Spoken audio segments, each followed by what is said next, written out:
right. Well, welcome back, everyone, for another Giving Circle Spotlight. I am your host, Tyeshia Wilson. I serve as the Director of Engagement here at Philanthropy Together. Hopefully, this isn't your first time joining us for a Giving Circle Spotlight, but if it is, we welcome you.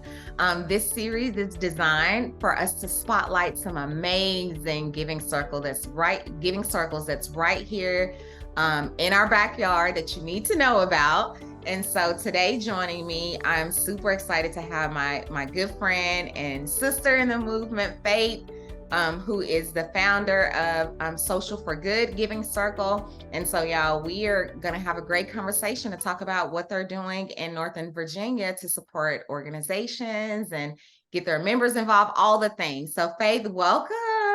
Thank you so much. I'm so honored to be in your spotlight. Thank you so much. And thanks for joining us, Faith. How do you say your last name? I didn't want to butcher it. That's okay. Boettger. Boettger. Okay, perfect. I just have to say that, y'all, because I didn't want to butcher it. But Faith, you all have your Giving Circle is one of my faves. I've been wanting to do this spotlight series for quite some time because y'all are very unique. And we're going to talk about all the juiciness around that. But let's get started with your story. Every good book, I love a good book, all good books, start with a good story. And so you have such an inspiring story. So tell us how Social4Good, or S4G is what we call them, got started, your role in the organization, like all of the details. Give us a good overview of the Sure. So I want to get started by saying first, I love what Philanthropy Together does. So thank you for including us in this spotlight. Thank you so much. So for me personally, philanthropy is in my DNA. I grew up in a home where being part of a community and giving back was really something that we did all the time.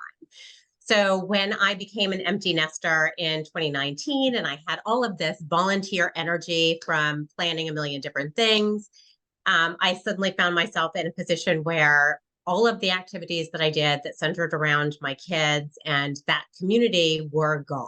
And I decided that I could either do one of two things. I could sit back and, figure out how to play tennis and bridge and other things, or I could really leverage the connections that I had made in the community and my love for supporting organizations and transition into something that was a fun organization for people. So I drew on all of my experiences from Junior League of Philadelphia to Young Men's Service League and the Business Women's Giving Circle that I'm still a part of with the Community Foundation for Northern Virginia. Invited all my friends to my kitchen, said, I'm going to launch this crazy idea called Social4Good, and we are going to support a different organization every month. And are you with me? And it was amazing. I cried when everyone left because we had sat down and created a slate of nonprofits that we would support through January. And not only that, but I told everyone I was not going to lead everything. They were, and people stepped up.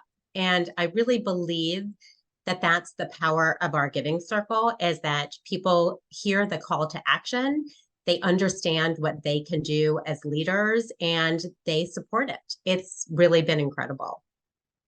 And you talked about your members stepping up. Y'all are a very active and engaged team or giving circle, even the way that you all are structured. And we'll talk about your steering committee and how y'all are dividing conquering on your tactics. But why don't you tell us I'm curious about two things over what you said. Social4Good, where did the name come from? Because some people are even thinking, how do I come up with a name? Tell us how it's hard. Yeah. So it's really derived from what I wanted us to do. I wanted to make sure that our members had some fun and they did good. So Social4Good. So all of our events are really designed to have a social component where our community is getting together and they're meeting old and new friends. They're making those connections that we all are seeking, no matter what we're doing. But it's also centered around the good that we're doing for that month. So we always have our nonprofit come and speak, tell us their story. Oftentimes, depending on what we're doing, we are doing something hands-on for the nonprofit. But again, it depends on what we're doing for that different month. Okay.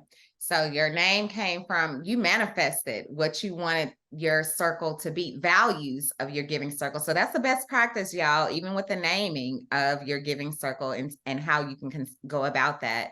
So Faith, how you said y'all, you've invited some people to your house. So how many did y'all start off with? So we started out with 30 people who came to my kitchen. Okay. And then we developed a network of about 230 women. And I will say, again, like every giving circle, and again, best practice is to understand who your audience is. We have members who receive our information on a weekly basis. They may never participate. And then we have people who come to every single event. The turning point for us was last July. We transitioned to Grapevine as our financial platform. So right now we have, I'm looking at my little note, 141 members because we had a couple join last night. So we have 141 members that are on Grapevine. And we look at those members as truly our most active. And just if I could give advice to other giving circles, we've had a lot of conversations about the diversity of our members, where some are extremely engaged and others are just reading our newsletters. And we've really come to the understanding that if our mission is to educate our community on what's happening in the community, that even if someone reads the headline of an email, or they glance at the information that we send out, or they read that we're supporting our last night's organization was Generation Hope, then we've done our job. Then we've given them the opportunity and the information to learn about the challenges that are happening in our community. I love that, because it sounds like y'all are meeting people where they are, and that determines how and allowing the members to place themselves with how they would like to engage with the giving circle.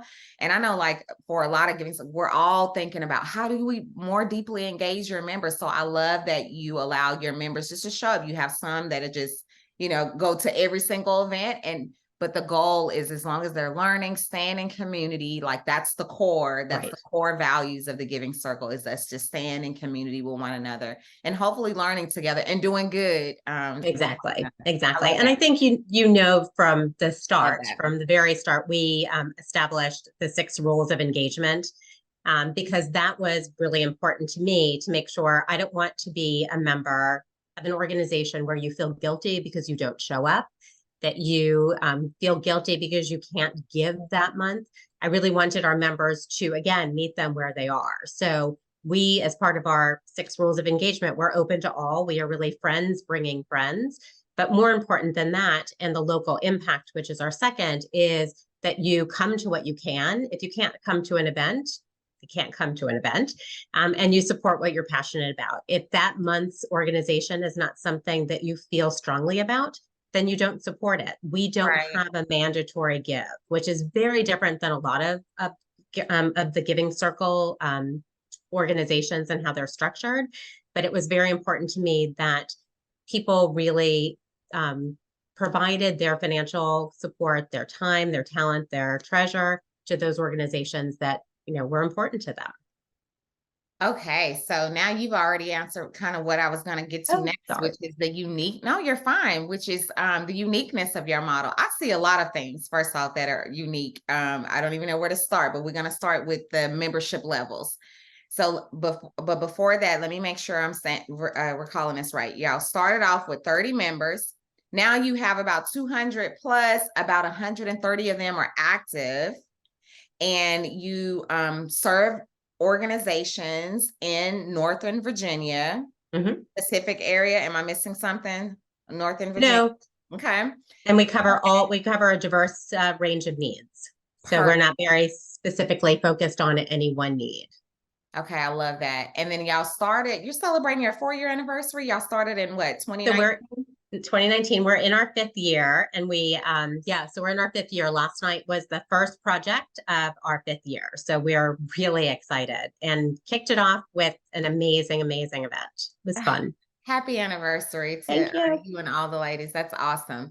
Okay, and then you are right. Y'all are very unique in that most giving circles, most of them do have a set amount that they ask members to contribute to the pot. But you're saying y'all don't have that. You allow your members to give as they can, like give. So yeah, and maybe if I just give a little bit of a preview of how we do things, that might put it all in context. So every month, so we are currently booked for the nonprofits that we will support through October of 2024. We have a project research team, and our members can nominate nonprofits. It's kind of going with our 6 rules of engagement to support what you're passionate about. So between our members and our project research team, we identify nonprofits in the area that we could support through a monthly project. And what's different about how we support them is that we ask each of those nonprofits to let us know how our members can make a difference in the lives of their clients. So what can we do that is going to help support their programs, support their clients, but we're not giving unrestricted funds. We are specifically addressing those needs. So as an example, last night we worked with Generation Hope, which provides support for scholars and their families for teen parents who are going to college. And the funds we collected through Grapevine will be used to augment the items that are on their Amazon wish list that will be set up in a store for each of those scholars to come through and go shopping for the items they need: cleaning supplies, diapers, computers, everything that they need to help them be successful in college. So that's just one example, but every month is different. So our members have the opportunity to make a donation. We only ask for $25 or more, and they can also support an Amazon wish list, but it really varies based on what our organizations ask for their clients. We've done everything from make fleece blankets for cancer patients to create home baskets for homeless families moving into their first home. We beautify the yards of veterans who are moving into a home from being homeless. We've really spanned a range of projects, again, really identified around showcasing our members what the diverse needs of our community are. Wow. So we talk so much, even in our Launchpad training program, about the importance of the beyond the dollar, because all of it matters, Faith, right? You and I know that, like, it's our collective actions that is the transferring of actual funds to these organizations or projects, but it's also our advocacy, our time, our talent. It's all of those things. And so it sounds like the driving core uniqueness of your giving circle is how y'all are the in-kind donations as well as the financial contributions that you're providing for these organizations that you support, that your members Exactly. I love that so much. And wait, you said a project research team. Yes. So I have a group. So talk about that, because I know others heard that too and say, well, what's a project research team? So every year we really evaluate what organizations are in our community. We have 2 organizations that we consider to be critical needs. They're homegrown in Vienna, Virginia, Northern Virginia. One supports diapers for needy families, and one supports menstrual products for women, both of which are, as a women's giving circle, we can totally relate to. Totally. So those are on the books every year. But our project research team is really working with our members and our community needs to identify those organizations that are doing amazing things. And we really try to take a look at what are the needs in our community around mental health, food insecurity, poverty relief, seniors, military, et cetera, so that our annual projects are covering a little bit of everything. So they meet, they talk to each of the nonprofits, find out what a project might look like to support their clients. Then we reconvene and determine, what would be the ones that would really fit within our projects for the year. And that's how we got to October of 2024 with just a laundry list of organizations.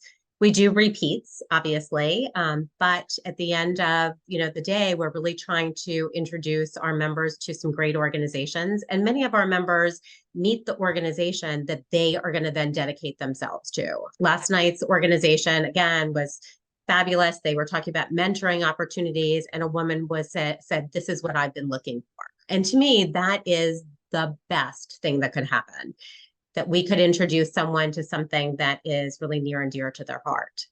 Absolutely. I love the model. First off, it sounds like y'all have a very well-oiled machine going. even the fact that y'all have your organizations listed through, you said October, that gives members, they already know what to expect. I think that is also a best practice, because that cadence is very important for your members to get into a flow of how the giving, so what they can expect, the opportunities that they have coming up, so that builds anticipation, that drives engagement.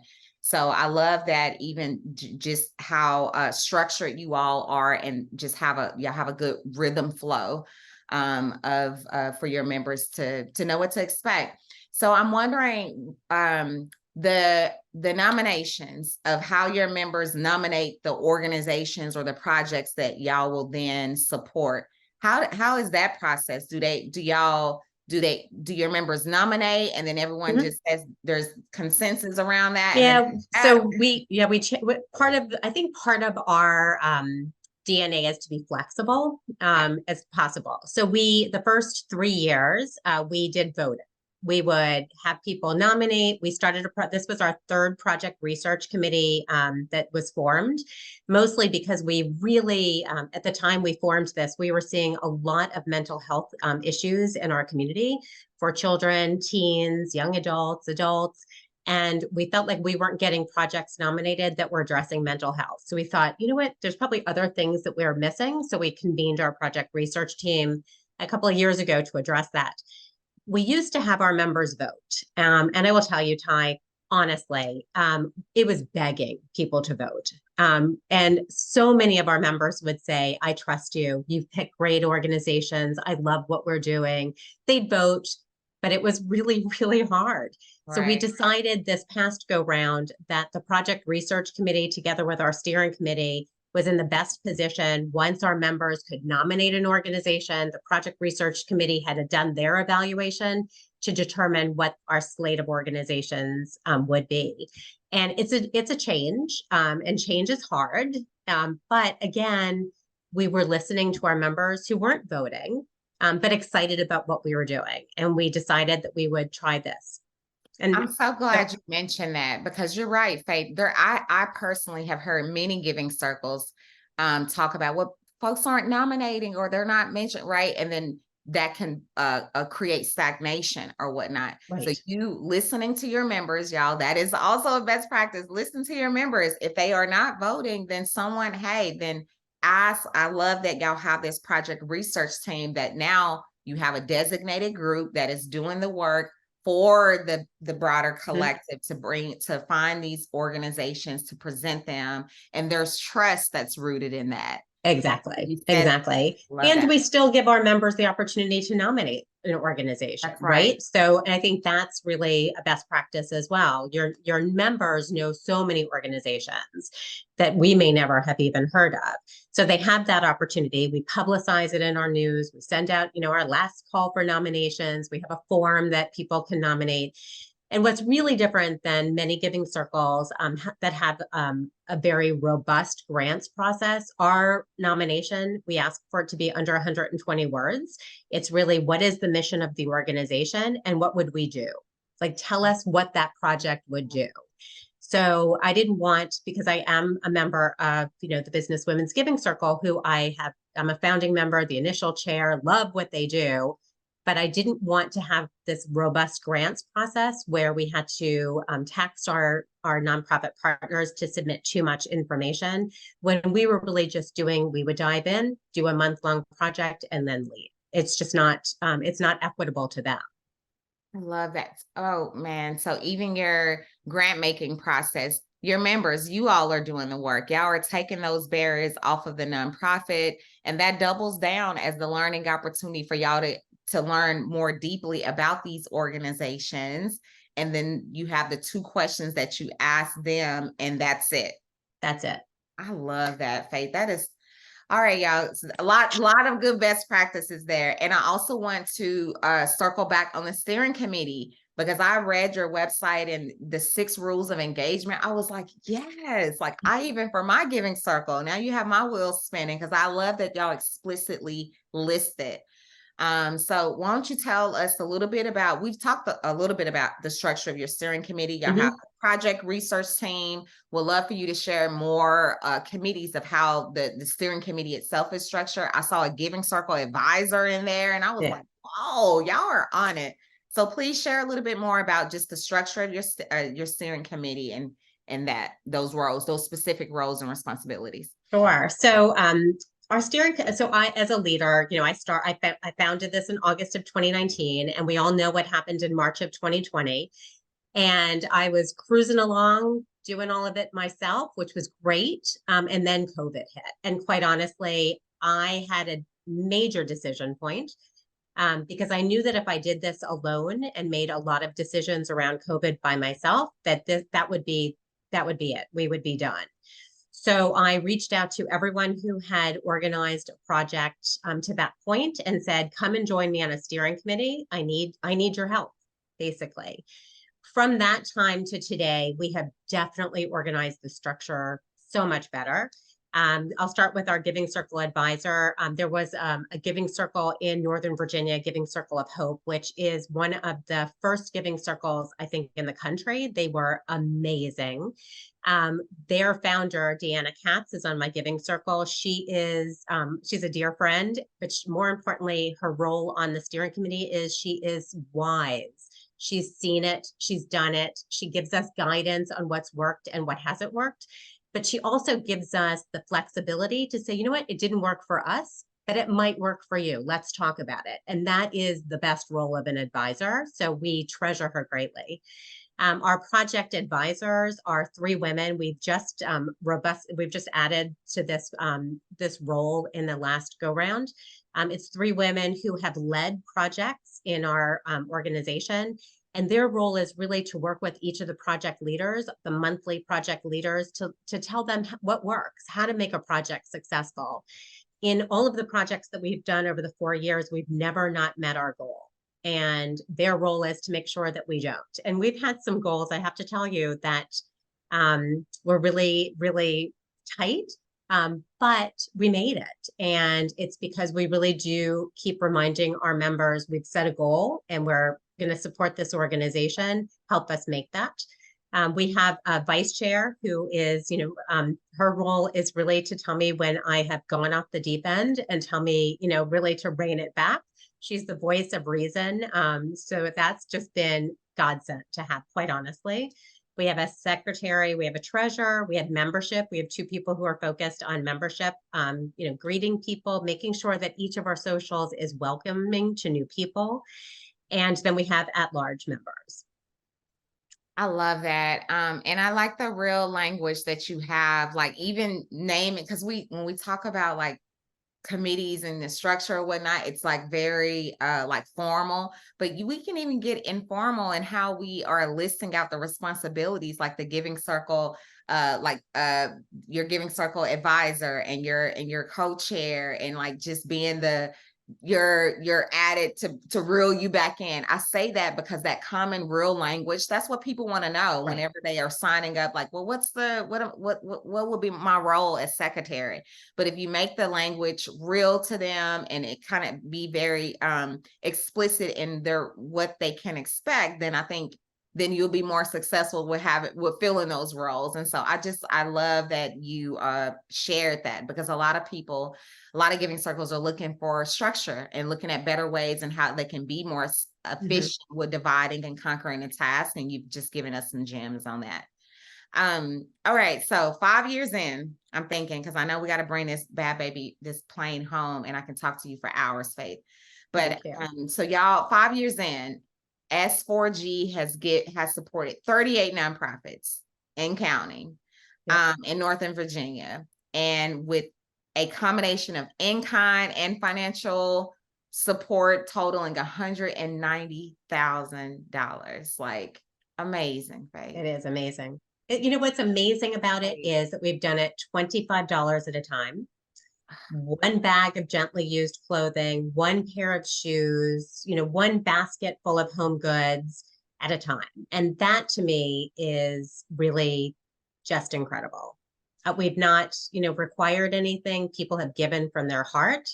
One of the questions that you had alluded to was, did I ever think we would be here? No, Yes. no. I mean, honestly, we sat in my dining room making, food packs for weekends for kids. I had no idea we would be where we are, and I'm so incredibly proud of it. I'm so proud of y'all too. And so 5 years. So my last two questions for you. Thinking about Faith, when you were first starting, when you were about to invite those people to your house, what would you like aha lessons learned? What would you tell your younger self starting off as a newbie, about to start this giving circle? What would you say to a newbie that's getting started, your younger self?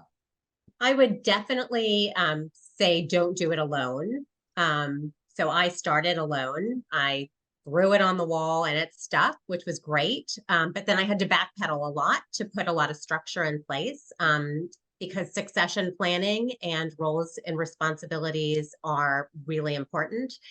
But for us in our giving circle, we also wanted the flexibility to be able to change, to be able to support something that happens in our community, and to be able to really, make a difference in a way that was meaningful to our members.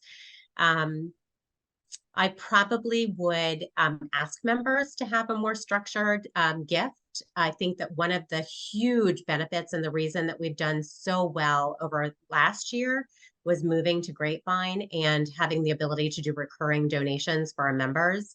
We every project leader now knows going into their month that they have a pocket of money that is going to come in the door that starts their project. They know that everything that they do from there is only going to do more, and that makes a huge difference. And then succession planning. I still struggle with that. I think that every entrepreneur, leader, founder has the same. It's your baby. So making sure that our members don't look at this as, my organization, but it's our organization, because we couldn't have gotten to 190,000 and 38 organizations without everyone doing something. And that's been really incredible. And my last thing would be to have fun. Oh my gosh, just make sure that this is not work. It is a community coming together. And if a community coming together is only about work, yeah, we can do that. If it's a community coming together having fun, fabulous. I love that you dropped that, because that is so real. We have to remember to have fun. The moment it feels like work, then people like that affects your engagement. Faith, the way that you've cared for and loved on and have just poured yourself into S4G, it is so noticeable. And I can see why you were awarded the nonprofit HR as a 2022 Outstanding Social Impact Women to Watch. Congratulations. Thank you. I was very honored. I flowers to you. So 5 years from now, what does S4G look like? Like what do you want? I've given that one some thought. I don't know. I really don't know. I think if I had sat 5 years ago and thought, where would we be now? I don't know that I would have projected that we would have helped as many organizations. We're going to kick off our 5th year in November, on November 15th, National Philanthropy Day. We're having a 5-year celebration. We're inviting the 40 organizations that we've supported over the years to come and celebrate with us. But where we'll be at that 10-year, oh, Ty, I don't know. I promise I'll come back for another podcast and we can revisit. But I don't know. I really don't. I love that though. And that also is a response. I don't know, right? I don't know. We're like, well, let me think of it. No, saying you don't know says to me, Faith, that the lid is off on the potential and the opportunities, partnerships, like people, like all of that. Like the lid is off to what S4G will become and what it will be in the next 5 years. Exactly. I love that. Thank you. Well, thank you, Faith, so very much for sharing the light and the work of S4G. Shout out to you and all of your members that are loving on those nonprofits that's in Northern Virginia. I know it's making a difference. Your website, I love it. Even how y'all have all the pictures and like all of that matters and it's so inspiring. So we really appreciate your time today. Where can people connect with you all, further engage? They want to learn more, do more, engage, all the things. Go ahead and plug in your Our space. website is www.social4good.community. And there's a lot of information there about the projects that we've done. Please feel free, I know others have, to take a look at our 6 rules of engagement and model them for your own organization. But you can certainly reach out through the website to me personally. I'm happy to answer any questions. I've worked with, Philanthropy Together and Grapevine as a Giving Circle coach. So I know really how impressive it is, the organizations themselves, but also the amount of work and excitement that people have about starting their own. So I'm happy to help in any way. Thank you so much, Faith. And y'all heard Faith talk a lot a bit about Grapevine.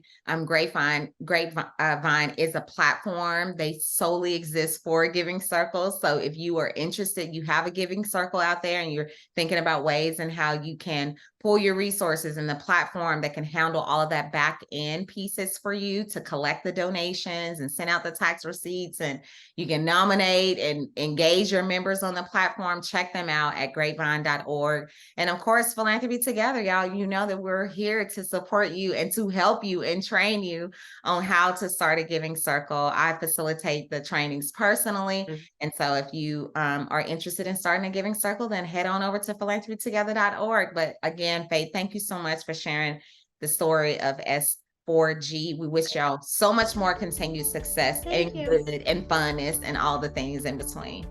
Thank you so much. Thank you.